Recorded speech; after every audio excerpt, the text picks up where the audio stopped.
Budgerigar পালনের জন্য খাঁচা নাকি কলোনি কোনটা বেশি ভালো? আপনি যদি নতুন হন এবং মাত্র 1 থেকে 3 জোড়া বাজরিগার দিয়ে শুরু করতে চান, তাহলে খাঁচা দিয়েই শুরু করা ভালো। খাঁচা সহজে যে কোনো জায়গায় রাখা যায়, পরিষ্কার করা সহজ এবং প্রতিটা জোড়াকে আপনি আলাদাভাবে কেয়ার করতে পারবেন। কিন্তু আপনি যদি কিছুটা এক্সপিরিয়েন্সড হন এবং পর্যাপ্ত জায়গা থাকে, তাহলে কলোনি সেটআপ আমার কাছে বেশি ভালো অপশন। কারণ বাজরিগার সোশ্যাল বার্ড, একসাথে থাকতে ও উঠতে তারা বেশি কমফোর্টেবল থাকে। কলোনিতে তারা নিজেরাই পার্টনার নির্বাচন করার সুযোগ পায়, নিজেদের মতো পেয়ার তৈরি করে এবং ন্যাচারাল ভাবে ব্রিডিং বিহেভিয়ারও দেখায়। এবং কলোনি দেখতেও খুব সুন্দর লাগে। আর পর্যাপ্ত জায়গা থাকলে পাখিরা স্বাধীনভাবে উঠতে পারে, খেলতে পারে, যেটা তাদের অ্যাক্টিভ ও হ্যাপি রাখতে সাহায্য করে। তবে কলোনির কিছু চ্যালেঞ্জ আছে, যেমন পরিষ্কার করা কিছুটা কঠিন, আর কোনো পাখি অসুস্থ হলে তাকে আলাদাভাবে কেয়ার করতে হয়।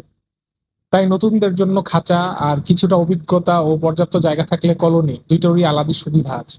আমি আমার এই কলোনিটা নিজ হাতে সেট আপ করেছি। যারা আমার কলোনির সেট আপে কত টাকা খরচ হয়েছে জানতে চান, তারা কমেন্ট করুন। 50টা কমেন্ট হলে আমি এই বিষয়ে একটা ভিডিও বানাবো। ধন্যবাদ।